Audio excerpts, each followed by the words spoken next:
भारत की सड़कों से भारत की कहानी की श्रृंखला में मैं अभी हूँ लोधी रोड पे, केंद्रीय अन्वेषण ब्यूरो के दफ्तर के ठीक सामने में।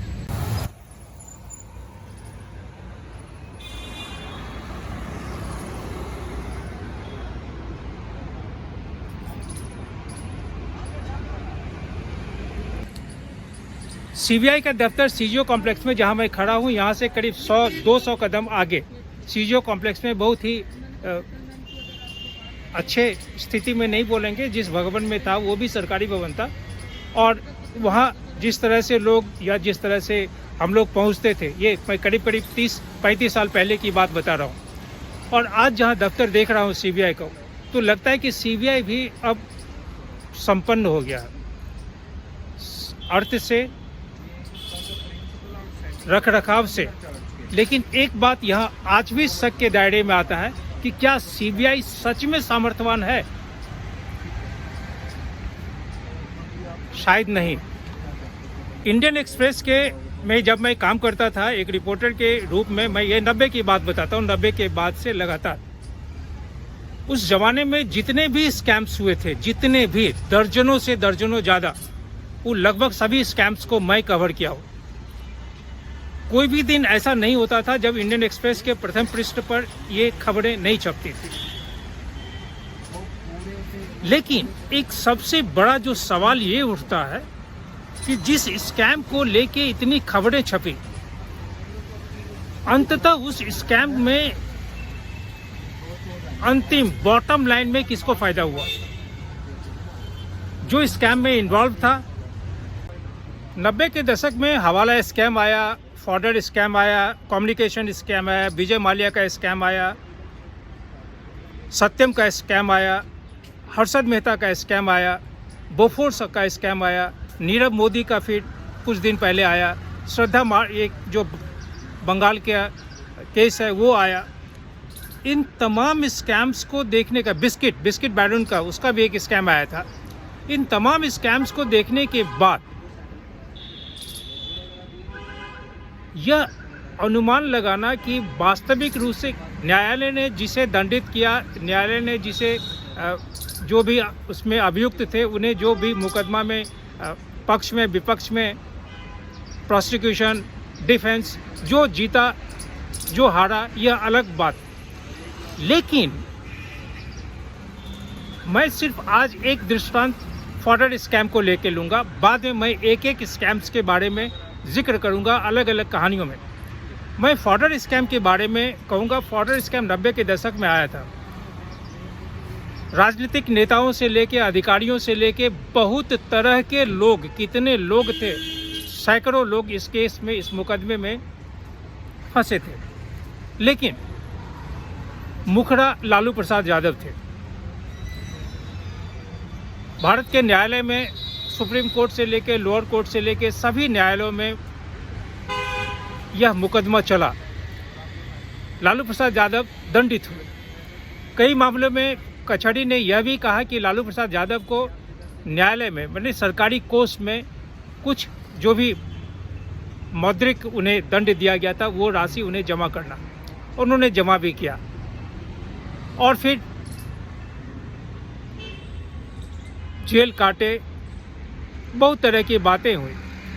लेकिन एक सबसे बड़ा सवाल यहाँ मैं इस सीबीआई के दफ्तर के ठीक सामने खड़े होकर एक सवाल उठाता हूँ, सवाल पूछता हूँ लोगों से कि क्या फॉर्डर स्कैम में, ये फॉर्डर स्कैम अभी एक दृष्टांत है, इसके अलावा अभी हर एक स्कैम्स के बारे में, चाहे वो बोफोर्स का स्कैम हो, चाहे वो नीरव मोदी का स्कैम हो, चाहे वो हवाला स्कैम हो, कितना भी स्कैम, अभी दर्जनों स्कैम के बारे में दर्जनों कहानियां मैं करूंगा। सभी कहानियों में अंतिम ये कि अगर फॉर्डर स्कैम में लालू यादव या उसके और भी बहुत सारे लोग, उसमें सभी लोगों की मृत्यु हो गई, जो अभियुक्त थे बहुत लोग बरी हो गए, लेकिन लालू यादव के केस में या फॉर्डर स्कैम के केस में जो निर्णय हुआ, उस निर्णय से किन किन लोगों को फायदा हुआ,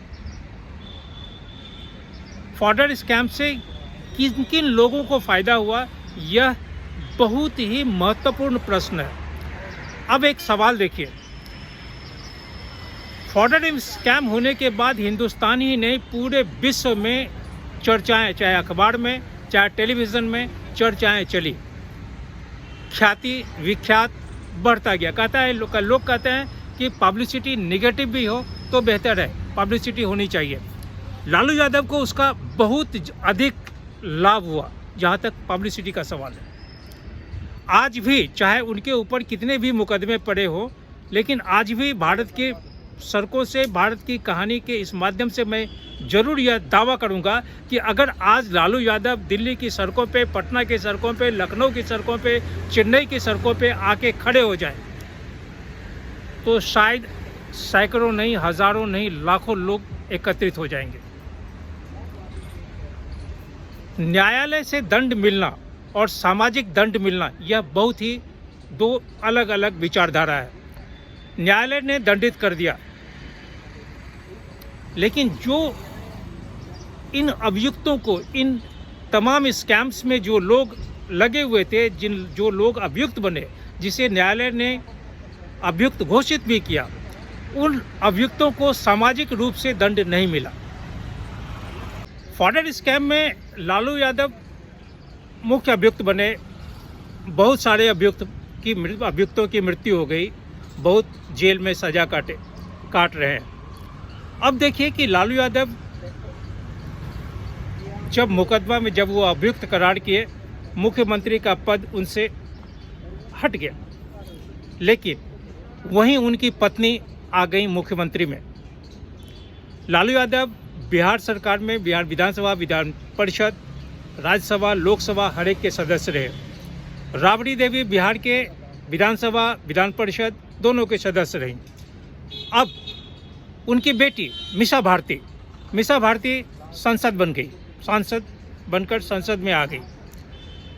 लालू यादव के दो जो संबंधी सुभाष यादव और साधु यादव, ये दोनों एमपी बन गए। तेजस्वी यादव, तेज प्रताप यादव दोनों एमएलए बन गए।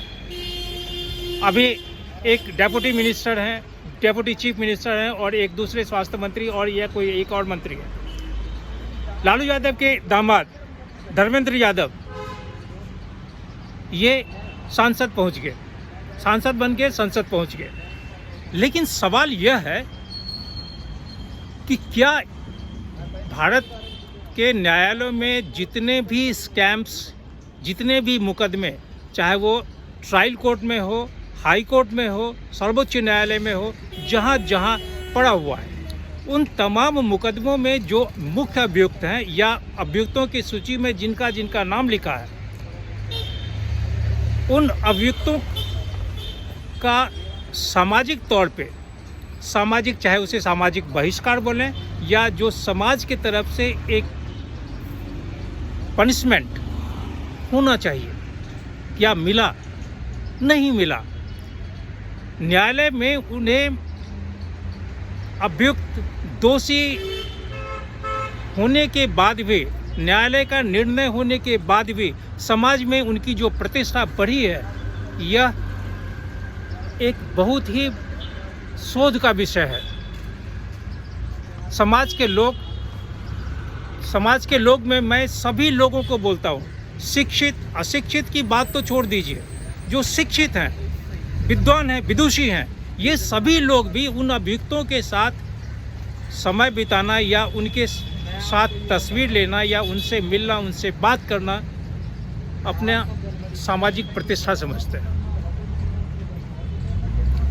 वैसी स्थिति में जो इन्वेस्टिगेटिव एजेंसीज है, चाहे वो पुलिस हो, स्थानीय पुलिस हो, चाहे सीबीआई हो, इन संस्थाओं में जो कर्मी हैं, मैं आला अधिकारियों की बात नहीं करूंगा, उनके बारे में भी अभी जिक्र करता हूं। जो छोटे छोटे कर्मी हैं, जिनके बल पे कोई भी मुकदमा, कोई भी खोज, कोई भी स्कैम अपने एक लॉजिकल एंड तक पहुंचता है, उसे तो किसी ने कोई पूछा नहीं, उसके साथ तो कोई तस्वीर, सेल्फी खींचता नहीं है, या फिर जो बड़े अधिकारी हैं उनके साथ भी कोई सेल्फी नहीं लेता। लेकिन जो मुख्य अभियुक्त है, चाहे उन्होंने करोड़ अरबों खरबों का स्कैम में इन्वॉल्व हो, उनके साथ बात करना, उनके साथ समय गुजारना या उनके साथ सेल्फी लेना एक सामाजिक जो गर्व का विषय वो समझते हैं।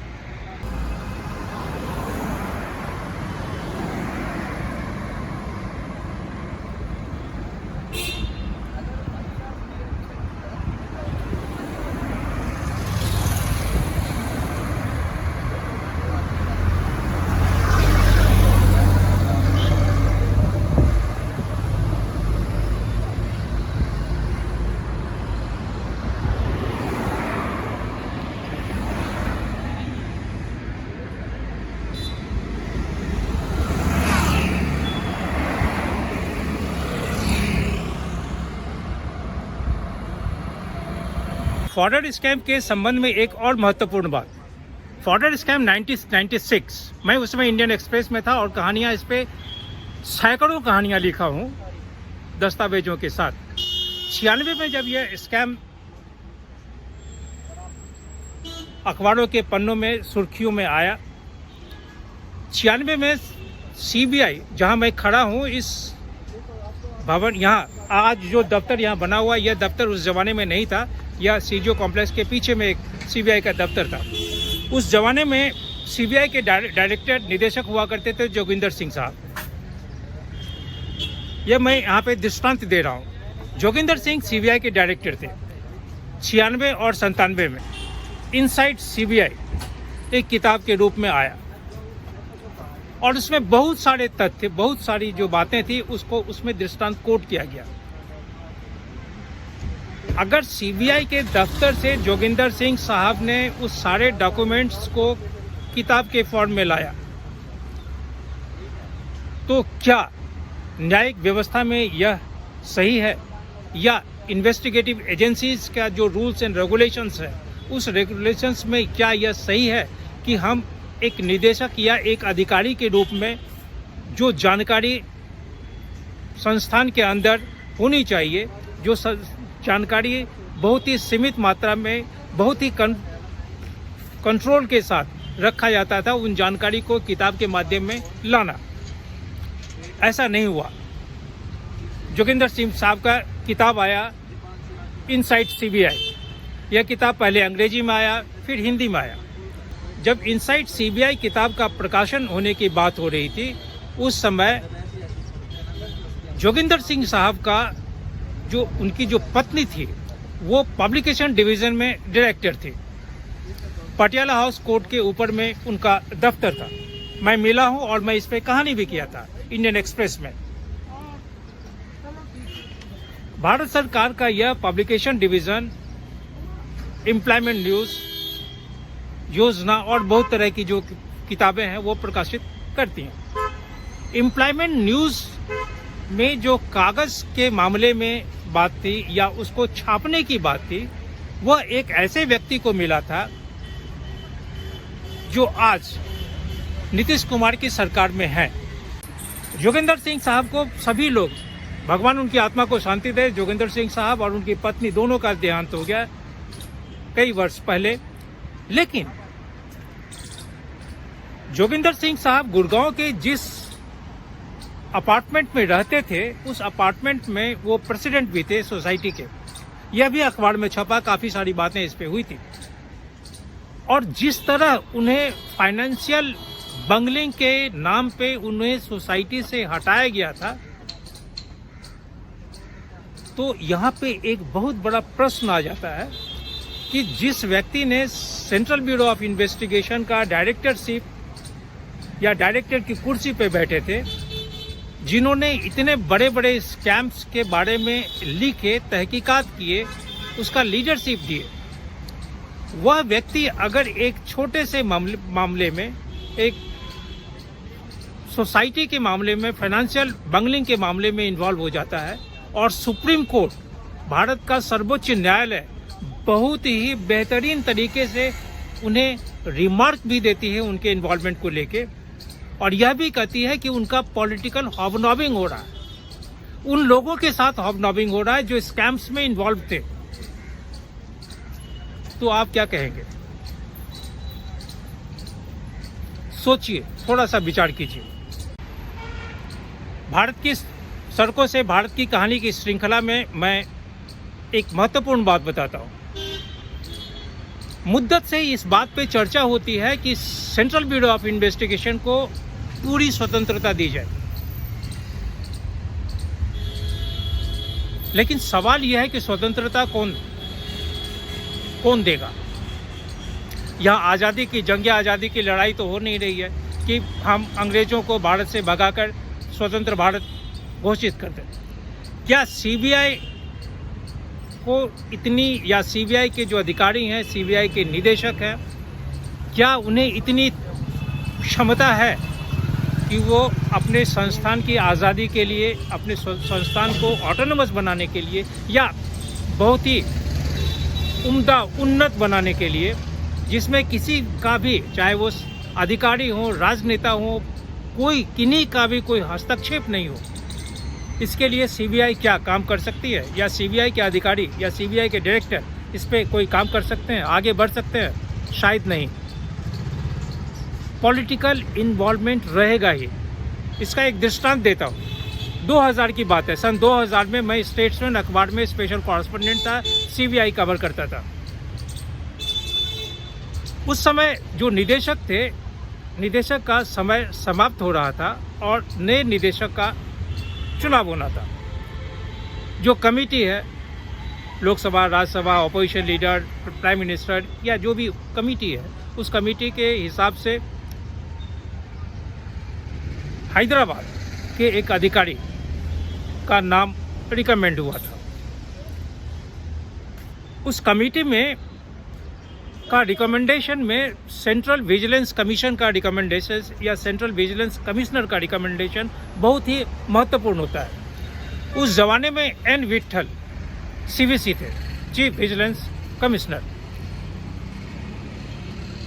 सीवीसी ने जो रिपोर्ट सरकार को दिए, उस समय अटल बिहारी वाजपेयी प्रधानमंत्री थे और मिनिस्ट्री ऑफ पर्सनल के पास जो रिकमेंडेशन दिया गया था, उस रिकमेंडेशन में सेकंड मैन थे पीसी शर्मा। पीसी शर्मा को डायरेक्टर बनना चाहिए था, लेकिन सीवीसी के उस रिपोर्ट के हिसाब से आज भी सरकार के फाइल में, सीवीसी के फाइल में, सीबीआई के फाइल में, मिनिस्ट्री के फाइल में यह कागज़ 2 पन्ने का कागज़ है, 5 पैराग्राफ, यह कागज़ जरूर होगा। विट्ठल ने जो रिपोर्ट दिया था, उस रिपोर्ट में यह था कि सीबीसी के रिकमेंडेशन के हिसाब से पीसी शर्मा डायरेक्टर नहीं बनेंगे, जबकि पीसी शर्मा में वो सारी बातें थी, सारी चीज़ थी जो सीबीआई को लीड कर सकते थे एज ए डायरेक्टर। मैंने एक कहानी किया स्टेट्समैन अखबार में। कहानी के प्रकाशन के बाद जो लिस्ट रिकमेंड हुआ था, लिस्ट स्क्रैप हो गया। इस कहानी को अगर पीसी शर्मा सुनते होंगे या सुनेंगे तो शायद स्क्रैप होने के बाद जब लिस्ट स्क्रैप हुआ, फिर एक दूसरी कमेटी के हिसाब से रिकमेंडेशन हुआ और पीसी शर्मा डायरेक्टर बने। मैं यहाँ पे इस बात का चर्चा सिर्फ इसलिए किया हूँ कि कोई भी जो आला संस्थान है, चाहे सीबीसी अगर अपने आप को बहुत ही उत्तम, ऊंचा, करप्शन के मामले में बहुत ही ऊंचा ऑर्गेनाइजेशन है जो करप्शन फ्री इंडिया को बनाने के लिए रिस्पॉन्सिबल है, तो वहाँ भी अधिकारियों के, अब आज के अधिकारियों की स्थिति क्या है मैं नहीं कह सकता हूँ, लेकिन अगर एन विट्ठल की उस चिट्ठी को आंका जाए, उस चिट्ठी को एक नमूना के रूप में रखा जाए, तो यह पक्का है कि सीबीसी भी कहीं न कहीं पॉलिटिक्स में, पॉलिटिकल इन्वॉल्वमेंट में इन्वॉल्व हो जाता है, क्योंकि सरकार के विरुद्ध हम नहीं जा सकते हैं, यह तय है।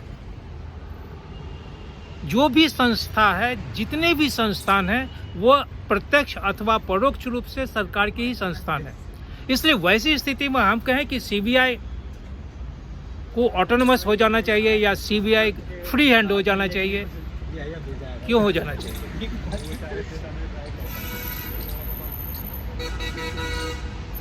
नियंत्रण बहुत जरूरी है। लेकिन जो नियंत्रक हो वह कितना ईमानदार है, वह कितना, उसका जो तराजू है वो तराजू कितना परिपक्व है, उसका पलड़ा कितना मजबूत है, यह निर्भर करता है। अगर पिछले 30 वर्ष, मैं अधिक वर्ष पहले नहीं जाऊंगा, लेकिन जब पिछले 30 वर्ष से अगर मैं इन क्षेत्रों में काम किया और देखा, तो मुझे पूरा विश्वास है कि उस समय की जो भी व्यवस्था, चाहे आज की व्यवस्था हो, उस समय की व्यवस्था हो, आने वाली व्यवस्था हो या उससे पहले की व्यवस्था हो, व्यवस्था के विरुद्ध कोई भी संस्थान नहीं जा सकता है। और वैसी स्थिति में न्यायालय क्यों न हो, न्यायालय बहुत मामले में बहुत बेहतरीन निर्णय दिए हैं, लेकिन न्यायालय भी यह नहीं कह सकते हैं कि न्यायालय बहुत स्वतंत्र रूप से काम करते हैं।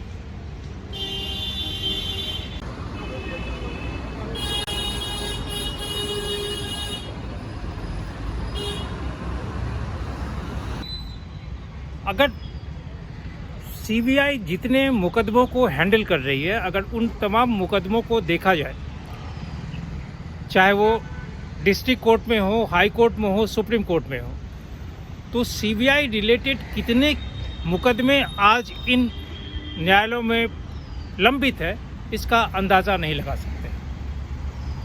छोटे छोटे से लेके बड़े बड़े तक, उसमें भी जो छोटे छोटे लोगों का इन्वॉल्वमेंट है सीबीआई केसेस में, उनकी संख्या बहुत अधिक है। इस 30 वर्ष में जो एक बहुत ही महत्वपूर्ण चीज़ देखा गया कि सीबीआई अगर केस या मुकदमा हारती है तो क्यों हारती है।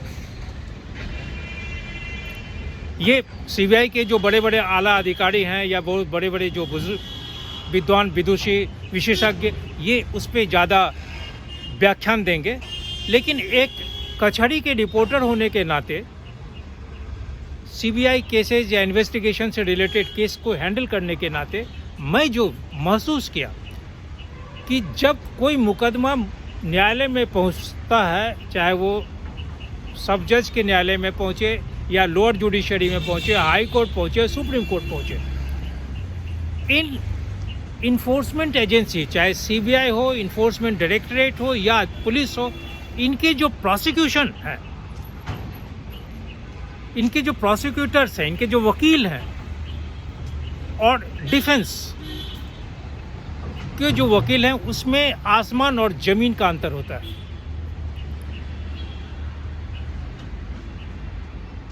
प्रोसिक्यूशन के वकीलों को उनकी जो सूची है, उनका जो लिस्ट है या उनका जो पैसा उन्हें भुगतान होता है, यह आज की तारीख में बहुत दयनीय है। जहाँ तक डिफेंस का सवाल है, डिफेंस के जितने भी मुकदमे हैं, उस मुकदमे में जो भी वकील आते हैं, जिन वकीलों को एक्यूज हायर करते हैं, उन वकीलों को मिलने वाली राशि या फिर उनकी सोच जितनी तेज है या उन्हें जितने पैसे मिलते हैं, उस पैसे की तुलना में प्रोसिक्यूशन के वकीलों को शायद नहीं मिलता है।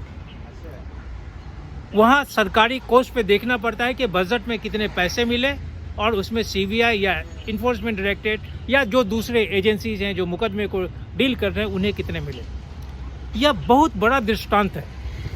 लेकिन अनफॉर्चुनेट पार्ट ये है कि इस विषय को लेके बहुत ही ज़्यादा शोध, बहुत ही ज़्यादा व्याख्यान होना चाहिए, जिससे सरकार का इस ओर आकर्षण बढ़े, सरकार इस ओर नज़र दे, ताकि जो प्रोसिक्यूशन के क्षेत्र के जितने भी लोग हैं, क्योंकि जो अधिकारी हैं, अगर इन पे जो अगर सीबीआई में एसपी किसी केस को हैंडल कर रहे हैं, तो यह ज़रूरी नहीं है कि एसपी साहब आईपीसी, सीआरपीसी, एविडेंस एक्ट और जितने भी नियम कानून है उसको जानते हो, नहीं जानते हैं। सैकड़े 90% से अधिक एसपी नहीं जानते होंगे। तो उन्हें बताने के लिए, या और भी जो अधिकारी इसमें इन्वॉल्व है, उनको बताने के लिए वकील है जो इनके पैनल पे है। अब अगर वकीलों को भुगतान नहीं होगा तो स्वाभाविक है कि प्रोसिक्यूशन वो चीज़ कचहरी को नहीं बता पाएगा, उस तरीके से नहीं बता पाएगा जो डिफेंस बताता है, और परिणाम ये होता है कि हम बाहर निकल जाते हैं। जो एक्यूज हैं उन्हें मोहलत मिल जाती है और डिफेंस को मोहलत मिल गया, और जो प्रोसिक्यूशन है वो प्रोसिक्यूशन कचहरी में चेहरा देखते रहता है। ऐसे दिल्ली उच्च न्यायालय में सैकड़ों मुकदमे आए थे जब हम लोग कोर्ट को कवर करते समय उन मुकदमों में देखते थे। उस समय justice Mahendra Narayan Delhi high court के चीफ जस्टिस थे, और जिस तरह से वो ग्रिल करते थे प्रोसिक्यूटर को, प्रोसिक्यूशन एजेंसीज को, यह एक दृष्टांत है